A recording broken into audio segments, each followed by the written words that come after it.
বাজে কথা না বলে স্পষ্ট ভাষায় বলো, কি চাও? বেশি কিছু না, জাস্ট একটা ছোট্ট জিনিস, একটা ক্ষমা।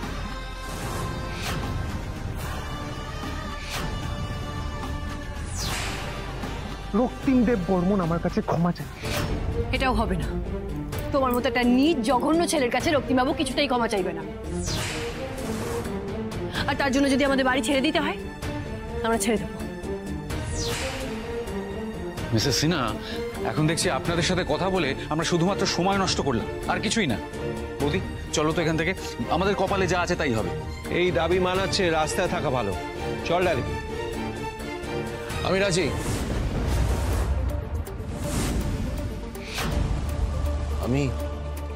আমি ক্ষমা চাইলে যদি কাজ হয় তাহলে আমি রাজি।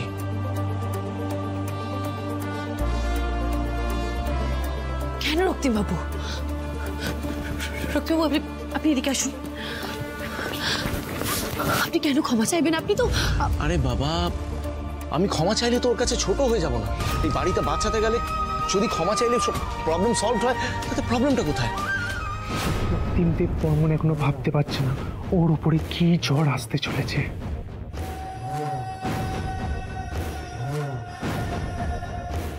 এর আগে যাবতীয় ঝামেলার জন্য, রেহানের গায়ে হাত তোলার জন্য আমি ক্ষমা চাইছি। যদিও সবটা ডিজার্ভ করতো, তা ওর শর্ত মতো আমি দুহাত জোর করে ওর কাছে ক্ষমা চাইছি। হয়েছে আপনাদের শর্ত পূরণ। এবার আর একটাও...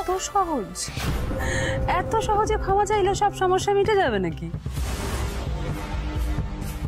আগে পায়ে পরে নাক্ষত দিতে হবে, তারপরে ক্ষমা অ্যাকসেপ্ট করা হবে। কি বলি? কি বলি? ভাইটা তোর মতো জানোয়ারের থেকে ক্ষমা চাইবে? ভাবলি কি করে? ক্ষমা চাওয়ানোর ইচ্ছে হয়েছে, তাই না? শখ হয়েছে? শখ তো আমি মেটাচ্ছি। মাথা ঠান্ডা কর প্লিজ। হাতি যখন গাড্ডায় পড়ে তখন পিঁপড়েতেও লাথি মারে। আমাদের অবস্থাটা ঠিক সেরকম হয়ে আছে। প্লিজ দেখ, আমি যদি ওর পায়ে হাত দিয়ে নাক্ষত দিলে ও যদি খুশি হয়, তাতে আমি রাজি। এই বাড়িটা বাঁচানোর জন্য যা যা প্রয়োজন আমি সবকিছু করতে রাজি। রক্তিমবাবু, কি বলছেন আপনি? Please please please.